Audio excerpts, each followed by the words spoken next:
નમસ્કાર, આજના મુખ્ય સમાચારોમાં આ જિલ્લાના ખેડૂતોને નેનો યુરિયા અને ડીએપી ખરીદી પર 3000 રૂપિયા સુધીની સહાય, ત્યારબાદ મહિલાઓને 6000 રૂપિયા આર્થિક સહાય, વાહન ચાલકો ધ્યાન આપે, લેવાયો અગત્યનો નિર્ણય, ઈ ચરણ લાગુ, ત્યારબાદ યુપીના સીએમ યોગીના રાજીનામાને લઈ મોટા સમાચાર. તો મિત્રો, આ તમામ અગત્યના સમાચાર વિસ્તારમાં જાણવા માટે વિડીયોને અંત સુધી જોતા રહેજો અને જો ચેનલ પર નવા હોય તો ચેનલ સબસ્ક્રાઇબ કરી વિડીયોને એક લાઇક કરી દેજો.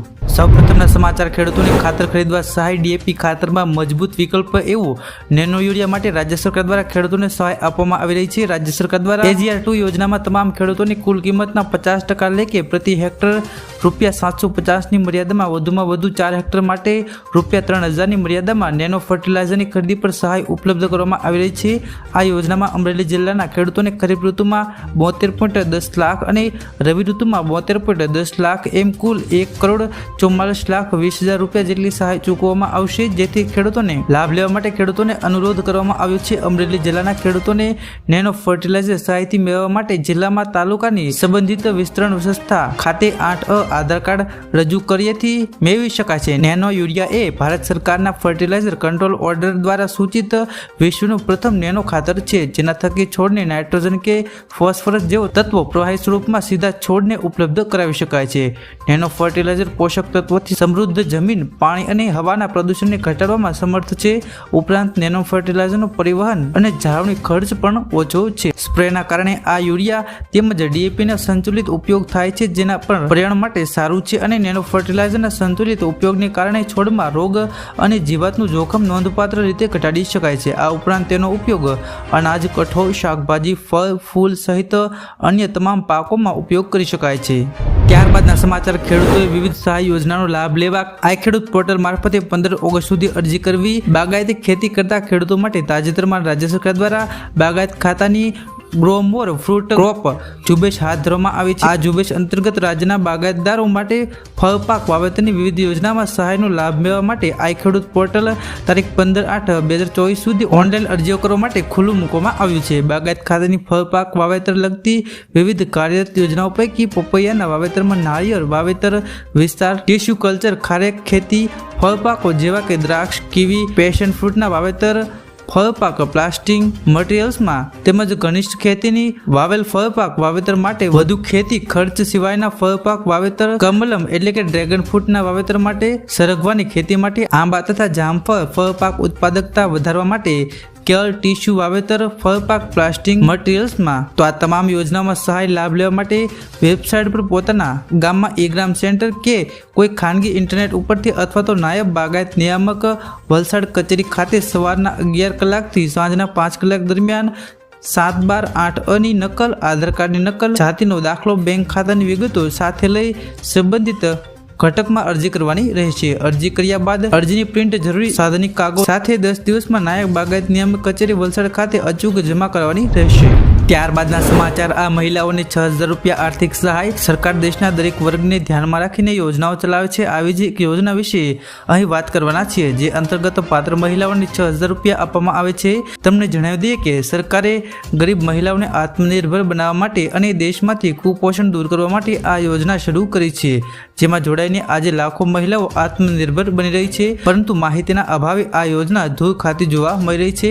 પાત્ર હોવા છતાં અશિક્ષિત મહિલાઓ યોજનાનો લાભ લઈ શકતા નથી, જ્યારે તેઓ યોજનાનો લાભ મેળવવા માટે સંપૂર્ણપણે લાયક હોય છે.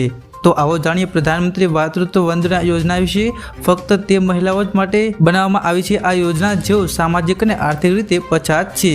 સરકાર તરફથી આર્થિક મદદ કરવા પાછળનો હેતુ એ છે કે મહિલાઓ તેમના બાળકોના જન્મ પહેલાં જ અને પછી સારી રીતે કાળજી લઈ શકે અને તેઓ સારો આહાર પણ લઈ શકે. આ સિવાય બાળકોની બીમારીઓથી બચાવી શકાય. આ યોજના માટે અરજી કરવા માટે તમે સત્તાવાર વેબસાઇટ ઓનલાઈન અરજી કરી શકો છો.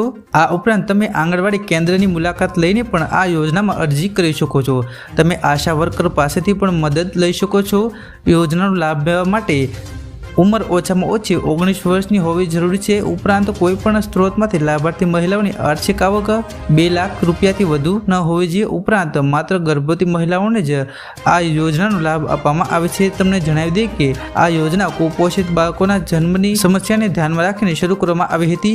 આ યોજનાનો લાભ મેળવવા માટે પ્રાથમિક શાળામાં પણ સંપર્ક કરી શકો છો. ત્યારબાદના સમાચાર. વાહન ચાલકો ધ્યાન આપે. જો તમારા વાહનમાં PUC, ટેક્સ, વીમો અથવા તો પરમિટ કે ફિટનેસ સહિતના ટેસ્ટ કે ડોક્યુમેન્ટમાં કરાવવાના બાકી હશે તો તાત્કાલિક અસર કરાવી લેજો, કારણ કે ગમે ત્યારે તમારા નામે ચલણ ફાટી શકે છે. કારણ કે વાહન વ્યવહાર વિભાગે ઈ ડિટેક્શન પ્રોજેક્ટ અંતર્ગત ઓટોમેટિક ઈ ચલણ સિસ્ટમ લાવી રહ્યું છે. તો આવો જાણીએ ઓટોમેટિક ઈ ચલણ શું છે. વાહનમાં પીયુસી, ટેક્સ, વીમો, ફિટનેસ પરમિટ જેવા પુરાવા ન હોય તો ટોલ પ્લાઝા પરથી વાહન પસાર થશે તો તેનું સ્કેનિંગ થશે અને આપોઆપ ઈ ચલણ ઇસ્યુ થશે. હવે વાહન વ્યવહાર વિભાગ એવી સિસ્ટમ લાવી રહ્યું છે કે ટોલ પ્લાઝામાંથી વાહન પસાર થતાની સાથે જ ઓટોમેટિક ઈ ચલણની જાણ થશે. છેલ્લા કેટલાક સમયથી એવું જોવા મળ્યું છે કે દસ્તાવેજો હોવા છતાં કોમર્શિયલ અને ખાનગી વાહનો રસ્તા પર દોડતા હોય છે, ત્યારે આવા કિસ્સામાં ઓટોમેટિક ઈ ચલણ અમલમાં મુકાયું છે. પ્રથમ તબક્કામાં આ પ્રોજેક્ટ અમદાવાદમાં લાગુ કરવામાં આવશે. અમદાવાદની 2.5 લાખ સહિતના રાજ્યના 10 લાખ કોમર્શિયલ વાહનોને સીધી અસર થશે. પ્રથમ તબક્કામાં ટ્રક, ગુડ્સ, ખાનગી બસ સહિત તમામ કોમર્શિયલ વાહનોનો સમાવેશ થશે. આ વાહનોમાં કોઈ પણ પુરાવા બાકી હશે તો તાત્કાલિક ઈ ચલણ જનરેટ થઈ જશે. વાહન ચલણોએ આ ઈ ચલણ તાત્કાલિક અસર ક્લિયર કરી દેવા પડશે. આરટીઓ જઈને પણ ઈ ચલણ ભરી શકાય છે. આ માટે તમે ઈ પરિવહનની વેબસાઇટ ઉપર જઈને ઈ ચલણ ચેક કરવું જોશે. વાહનોનો નંબર લખતા તમારું ચલણ કેટલું છે તે માલુમ પડી જશે. આ સાથે જ વેબસાઇટ પર જઈને તમે નેટ બેન્કિંગ, યુપીઆઈ વોલેટ અથવા ડેબિટ કાર્ડથી પણ ભરી શકો છો. ત્યારબાદના સમાચાર ડ્રાઇવિંગ લાયસન્સને લઈ. જો તમે ડ્રાઇવિંગ લાયસન્સ મેળવવા વિશે વિચારી રહ્યા છો તો અમે તમને કેટલાક નિયમો વિશે જણાવવા જઈ રહ્યા છીએ. તેની મદદથી તમારા માટે લાયસન્સ મેળવવું ખૂબ સરળ બનશે. આ ઉપરાંત આ સેવાનો લાભ ઘર બેઠા સરળતાથી મેળવી શકશો. આજે અમે તમને એક માહિતી વિશે વાકેફ કરવા માંગીએ છીએ. તેની મદદથી તમે આરટીઓ ગયા વગર જ લાયસન્સ મેળવી શકશો. ડ્રાઇવિંગ લાયસન્સ મેળવતા પહેલા તમારે આરટીઓમાં ડ્રાઇવિંગ ટેસ્ટ આપવો પડશે. ટેસ્ટ પાસ કર્યા બાદ તમને ડ્રાઇવિંગ લાયસન્સ આપવામાં આવે છે. આ કારણે તમારે તેના વિશે પણ જાણવું જોઈએ. ડ્રાઇવિંગ લાયસન્સ મેળવવું એકદમ સરળ છે, કારણ કે આમાં તમારે ડ્રાઇવિંગ ટેસ્ટ આપવાની જરૂર નથી અને તમે ઘર બેસીને ઓનલાઈન અરજી કરી શકો છો. પરંતુ તે પહેલા તમારે ઓનલાઈન ટેસ્ટ આપવી પડશે. આ ટેસ્ટમાં તમને કેટલીક મહત્વપૂર્ણ બાબતો પૂછવામાં આવે છે, જેમ કે રસ્તામાં સામાન્ય નિયમો વિશે પૂછવામાં આવે છે, તેમજ ટ્રાફિક સિગ્નલની માહિતી પણ લેવામાં આવે છે. તમને ડ્રાઇવિંગ ટેસ્ટ માટે તૈયાર કરવામાં આવેલા લર્નિંગ લાયસન્સ આપવામાં આવે છે. આ સમય દરમિયાન તમે ડ્રાઇવિંગ શીખી શકો છો અને તમારે ટ્રાફિક ચલણનો સામનો પણ કરવો પડશે નહીં, પરંતુ કારમાં એલ લખવું પડશે અને તે પછી તમે કાર ચલાવી શકશો. ત્યારબાદના સમાચાર યુપીના યોગી આદિત્યનાથ રાજીનામાને લઈ મોટા સમાચાર. લોકસભા ચૂંટણી બાદ ઉત્તર પ્રદેશની રાજનીતિ ઘણી ચર્ચામાં રહી છે. કારણ સ્પષ્ટ છે અને તે ભાજપના ખરાબ પ્રદર્શન સાથે જોડાયેલું છે. 2019ની સામાન્ય ચૂંટણીમાં 62 બેઠકો જીતનાર પાર્ટીને ભારે નુકસાન થયું હતું અને હવે આ સંખ્યા ઘટીને માત્ર 33 પર રહી ગઈ છે. યુપીને ભાજપનો ગઢ કહેવામાં આવે છે. જો ગઢમાં ભંગ થાય તો આંતરિક અને બાહ્ય રીતે ઉથલપાથલ થવી સ્વાભાવિક છે. લોકસભા ચૂંટણીમાં ભાજપને સૌથી વધુ નુકસાન ઉત્તર પ્રદેશમાં થયું છે. 10 વર્ષમાં પહેલીવાર પાર્ટીએ અહીં આટલું ખરાબ પ્રદર્શન જોયું છે અને ટેલીના સંદર્ભમાં સપા પછી બીજા સ્થાને આવી ગઈ છે. ભાજપને પોતાના દમ પર 33 જ્યારે સપાને 37 બેઠકો મળી છે. સપાએ લોકસભા ચૂંટણીમાં અત્યાર સુધી પોતાનું સર્વશ્રેષ્ઠ પ્રદર્શન આપ્યું છે. ત્યારથી રાજ્યના રાજકારણમાં ભાજપની અંદર ખળભળાટ મચી ગયો છે. સૌથી મોટો પ્રશ્ન એ ઊભો થયો છે કે ભાજપના નબળા પ્રદર્શનની જવાબદાર કોણ? તો બીજી તરફ અહેવાલ એ છે કે ઉત્તર પ્રદેશના મુખ્યમંત્રી યોગી આદિત્યનાથ ભારતીય જનતા પાર્ટીના હાઈકમાન્ડ નિશાના ઉપર છે. મીડિયા રિપોર્ટ્સ મુજબ નવી ભાજપનું માનવું છે કે યોગી મહારાજે જાણી જોઈને ઉત્તર પ્રદેશમાં પીએમ મોદીની રમત બગાડી છે, જેના કારણે તેમને સત્તા મેળવવામાં મુશ્કેલીનો સામનો કરવો પડ્યો છે. તેથી તેમને પોતાનું પદ પરથી રાજીનામું આપી દેવું જોઈએ. સંભવત 2 દિવસ પહેલા યોગીને આ અંગેનો સંદેશ પણ આપવામાં આવ્યો હતો.